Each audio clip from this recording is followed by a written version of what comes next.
तो वहीं उत्तराखंड में बीजेपी मसूरी मंडल ने पीएम नरेंद्र मोदी के जन्म दिवस से लेकर महात्मा गांधी जयंती तक चलने वाले सेवा पखवाड़ा को लेकर एक कार्यशाला का आयोजन किया है। इस कार्यशाला का उद्देश्य मसूरी मंडल में चलाए जाने वाले विभिन्न जनहितकारी कार्यक्रमों की रूपरेखा तैयार करना है और केंद्र सरकार और राज्य सरकार की जन कल्याणकारी योजनाओं की जानकारी आम जन तक पहुंचाना है। कार्यशाला में इस संख्या के दौरान स्वच्छता अभियान, स्वास्थ्य जांच शिविर, रक्तदान कार्यक्रम, वृक्षारोपण, जन जागरूकता रैली और बूथ स्तर पर लाभार्थी संपर्क अभियान जैसे कार्यक्रम भी इस पूरे आयोजन में चलाए जाएंगे और किए जाएंगे। तो प्रधानमंत्री मोदी के जन्म दिवस को लेकर ये कार्यक्रम का आयोजन होना है। 17 दिसंबर से 2 अक्टूबर तक स्वच्छता अभियान भी देखने को मिलेगा।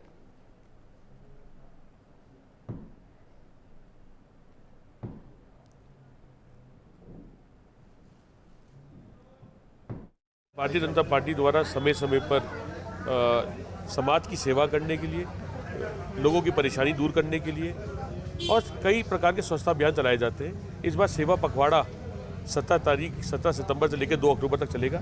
इस सेवा पखवाड़े में रक्तदान शिविर का आयोजन किया जाएगा। इस सेवा पखवाड़े में युवाओं के लिए दौड़, युवाओं के लिए खेल प्रतियोगिताएं, चाहे वो बालक स्तर पर हो, चाहे वो युवा स्तर पर हो। इसके अलावा दिव्यांगजनों को जो आवश्यकता अनुसार सामान बांटने का कार्य किया जाएगा, जो उनको आवश्यकता अनुसार करा जाएगा। और साथ साथ हमारे बहुत ही सम्मानित प्रधानमंत्री नरेंद्र मोदी जी, जिन्होंने भारत को आज विश्व पटल पर सबसे प्रथम पंक्ति।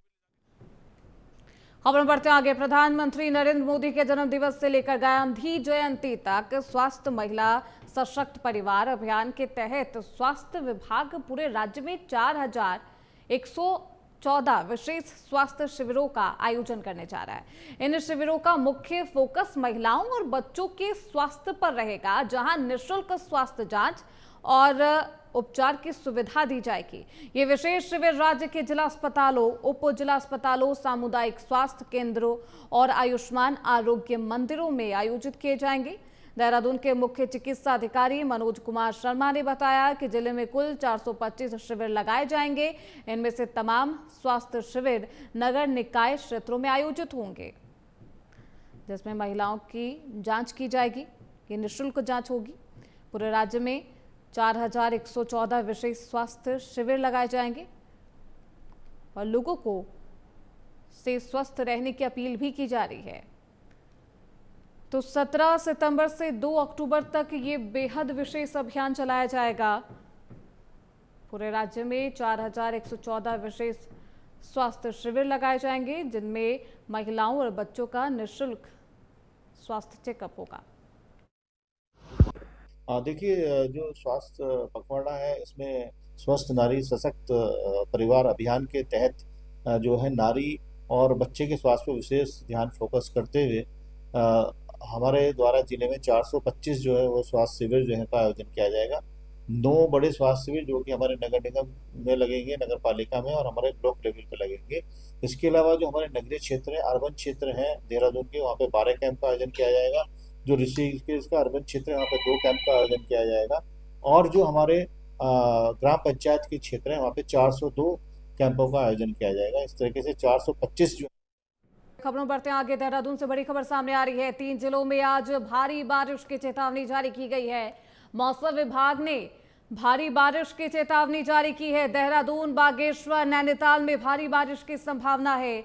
16 सितंबर को भारी बारिश की जताई गई है संभावना। मौसम विभाग ने एक बार फिर से भारी बारिश की चेतावनी जारी की है। 16 सितंबर को भारी बारिश की चेतावनी जारी की गई है। हाई अलर्ट किया गया है। 3 जिलों में भारी बारिश की संभावनाएं जताई जा रही है। देहरादून, बागेश्वर और इन तमाम जिलों में भारी बारिश की चेतावनी जारी की गई है। देहरादून, बागेश्वर, नैनीताल में भारी बारिश की संभावना है। 16 सितंबर को लेकर मौसम विभाग की तरफ से ये हाई अलर्ट जारी किया गया है।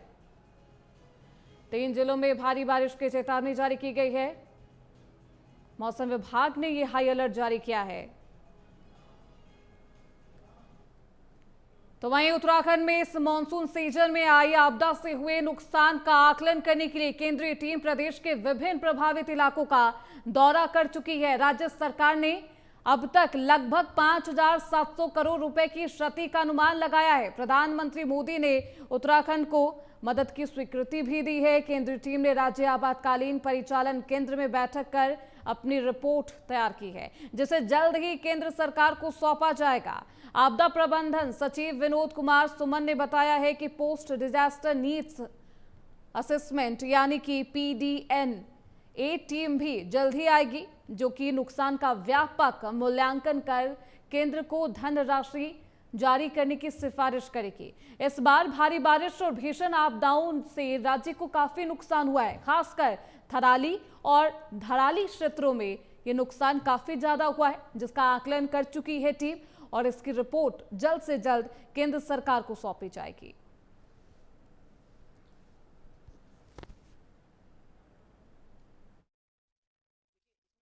ये होती है कि जब कभी लॉस होता है तो एक IMCT केंद्रीय सरकार की अंतर मंत्रालय होते हैं, बहुत सारे मंत्रालय होते हैं, उनकी टीम आती है। वो टीम आके विजिट करके चली गई है।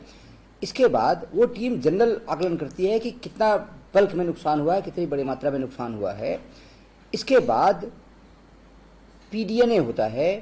PDNA यानी पोस्ट डिजास्टर नीड असेसमेंट।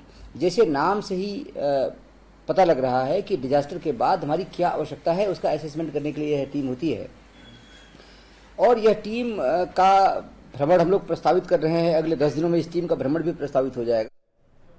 वही कांग्रेस राष्ट्रीय स्तर पर वोट चोरी को लेकर हस्ताक्षर अभियान चलाने जा रही है। प्रदेश कांग्रेस मुख्यालय में वरिष्ठ प्रदेश उपाध्यक्ष सूर्यकांत धस्माना ने मीडिया से बात करते हुए बताया है कि अभियान 15 सितंबर से 15 अक्टूबर तक चलेगा। 1 महीने के इस अभियान के तहत कांग्रेस पूरे देश में तमाम लोगों के हस्ताक्षर कराएंगी और उन्हें मुख्य चुनाव आयुक्त को सौंपा भी जाएगा। उत्तराखंड में भी कांग्रेस सभी 70 विधानसभाओं, वार्डों और जिला पंचायतों में जाकर लोगों से 5 सूत्रीय मांग पत्र पर हस्ताक्षर कराएगी। धस्माना ने साफ तौर पर कहा कि राहुल गांधी के वोट चोरी के खुलासे के बाद केंद्र सरकार घबरा चुकी है। कांग्रेस की ये मुहिम लोकतंत्र की रक्षा के लिए बेहद अहम साबित होगी। अब देखना बेहद अहम होगा कि सरकार और चुनाव आयोग इस पर क्या प्रतिक्रिया देते हैं। ये सवाल लगातार बरकरार है। तो कांग्रेस ने वोट चोरी को लेकर एक नया अभियान शुरू किया है। 15 सितंबर से इस अभियान की शुरुआत होगी। हस्ताक्षर अभियान के तहत उत्तराखंड वासियों का हस्ताक्षर कांग्रेस पार्टी अपनी 5 सूत्रीय मांगों पर लेगी और इससे चुनाव आयोग को सौंपा जाएगा। खबरों बढ़ते आगे। भारतीय जनता पार्टी पूरे देश में संगठन विस्तार की प्रक्रिया में जुटी है और उत्तराखंड भी इससे अछूता नहीं है। प्रदेश में मंडल और जिला कार्यकारिणी का गठन लगभग पूरा हो चुका है और अब बारी है प्रदेश कार्यकारिणी की। पार्टी सूत्रों के मुताबिक नई प्रदेश कार्यकारिणी की घोषणा जल्द ही हो सकती है। वहीं अगर मंत्रिमंडल विस्तार की बात करें तो राज्य नेतृत्व और केंद्र के बीच इसको लेकर बातचीत हो चुकी है। ऐसे में नवरात्र या फिर दिवाली के शुभ अवसर पर राज्य मंत्रिमंडल के विस्तार की संभावनाएं जताई जा रही है। बताया ये जा रहा है कि कुछ नए चेहरों को मंत्रिमंडल में जगह मिल सकती है, जिससे पार्टी के भीतर संतुलन और भी मजबूत होगा। अब देखना बेहद दिलचस्प होगा कि राजनीतिक हलचल प्रदेश की राजनीति को किस दिशा में लेकर जाती है। तो उत्तराखंड में बीजेपी संगठन का विस्तार अब रफ्तार ले चुका है। मंडल जनपद कार्यकारिणी का गठन पूरा होगा। मंत्रिमंडल के विस्तार को लेकर भी चर्चा तेज हो गई है। मंत्रिमंडल में भी कई अहम चेहरे शामिल किए जा सकते हैं।